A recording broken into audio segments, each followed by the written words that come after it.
the Secretary of the Government of the Federation, ably represented, the Senate President, also ably represented, the Right Honorable Speaker of the House of Reps, also represented, Deputy Governor of Nasarawa State and other representatives of governors who are present, members of the National Assembly, especially the Chairman of the Public Accounts Committee of both houses, honorable ministers and members of the Federal Executive Council, the head of the Civil Service of the Federation, my own dear sister, Dr. Didi Walsinjak, permanent secretaries, heads of agencies here present, ambassadors and representatives of the diplomatic community, development partners, civil society organizations, distinguished ladies and gentlemen, members of various state executive councils, gentlemen of the press, ladies and gentlemen. It's my honor here and a privilege to represent His Excellency President Bola Ahmed Tinubu, GCFR, and I'm here to deliver his goodwill message. It is my honor and privilege to address this distinguished gathering at the 2025 National Conference on Public Accounts and Fiscal Governance. I thank the organizers for their unwavering commitment to the ideals of accountability, transparency, and public sector efficiency. The theme of this year's conference, Fiscal Governance in Nigeria, charting a new course for transparency and sustainable development, could not be more apt or timely. It resonates deeply with the aspirations of our administration to reset the fundamentals of Nigeria's public finance architecture and steer the nation towards a path of resilience, inclusive growth, and sustainable development. The truth is simple but very sobering. Fiscal governance is the lifeblood of national development. Without accountability, transparency, and effective resource management, no nation, no matter how richly endowed, can achieve sustainable growth or meet the needs of its citizens. For far too long, Nigeria's economy has been burdened by structural inefficiencies, fiscal leakages, and an over-reliance on oil revenues. The result has been underinvestment in key sectors, debt vulnerabilities, and limited capacity for social spending. But we are not here today to dwell on the challenges of the past. We are here to chart a new course. Distinguished ladies and gentlemen, we are at a critical juncture in our nation's history. Over the past year, my administration has taken bold and necessary decisions that are already defining the fiscal landscape of Nigeria. One such decision was the removal of the petroleum subsidy, a long-standing policy that had, over time, become a significant drain on public finances, riddled with inefficiency, opacity, and abuse.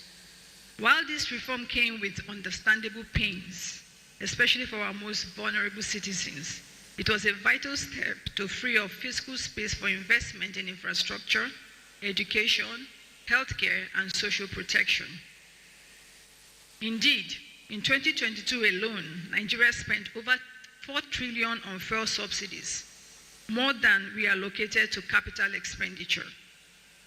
This was not only fiscally unsustainable, it was unjust. A subsidy that disproportionately benefited the affluent, encouraged smuggling, and breeded inefficiency was neither equitable nor strategic. Since its removal, we have redirected those funds into targeted interventions, expanding our social safety nets, improving public transportation, and financing critical infrastructure projects. Most importantly, we have strengthened our fiscal buffers, making Nigeria more resilient to external shocks. Our commitment remains steadfast to ensure that the gains of this difficult yet necessary reform are redirected towards building a Nigeria that works for everyone. Moreover, the tax reform laws recently assented was another milestone of our administration and in our journey towards sustainable fiscal governance. And I must commend and thank the National Assembly for their sterling role that you played in the passage of these laws. These reforms are designed to, 1, widen the tax base by integrating the informal sector, 2, simplify compliance for small and medium-sized enterprises, digitize revenue collection to reduce human interference and eliminate leakages, and 4, harmonize multiple taxes to make doing business easier in Nigeria. A modern, transparent, and fair tax system is not just a revenue tool, it is a governance imperative. Through these reforms, we are building the foundation of a self-sustaining economy, one where reliance on volatile oil revenues will gradually give way to a more diverse and inclusive revenue base. Ladies and gentlemen, another central policy objective of my administration is our unwavering commitment to strengthening and revitalizing the Nigerian economy through a strategic process of diversification. We recognize that sustainable economic growth depends on reducing over-reliance on oil revenues and developing a broader range of productive sectors. To this end, agriculture, manufacturing, digital services, renewable energy, mining, and the creative economy have been identified as key pillars of this transformation.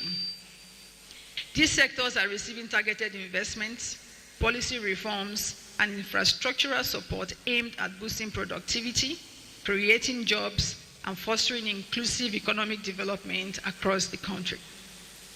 We have launched a new wave of strategic initiatives, including the establishment of the National Credit Guarantee Company, aimed at encouraging local production, supporting small and medium-sized enterprises, and deepening Nigeria's non-oil export base. These efforts go beyond mere economic metrics. They are fundamental, and they are creating jobs, fostering innovation, building economic resilience, and most importantly, strengthening our national security and long-term stability. We also recognize that sound fiscal governance cannot thrive in isolation of monetary stability. There is better coordination now between the fiscal and monetary sides. This alignment is crucial as we have seen them taming inflation, stabilizing the naira, and restoring investor confidence. I want to commend the team, especially the central bank, for ensuring the stability of the foreign exchange. We are determined to reduce inflationary pressures by addressing structural bottlenecks, particularly in food supply chains, while exercising discipline in fiscal or public spending. Let me be clear, transparency and accountability are not optional. They are prerequisites for fiscal sustainability. Thus, we have strengthened the role of the Office of the Auditor General of the Federation, enhanced the framework for procurement transparency, and expanded the use of digital financial management systems across ministries, departments, and agencies. However, fiscal governance is not only about policy, it is about accountability and trust. That is why we have also invested in technologies like the Integrated Payments and Personnel Information System, IPIS, the Government Integrated Financial Management Information System, GIFMIS, and the Open Treasury Portal. These platforms ensure that the public funds are traceable, public officers are accountable, and the Nigerian people are empowered with information. We must move from opacity to openness, from suspicion to confidence. In this regard, I call on the National Assembly and especially the Public Accounts Committees to continue discharging their constitutional responsibilities with integrity, courage, and independence. Oversight is not a political tool, it is a patriotic duty.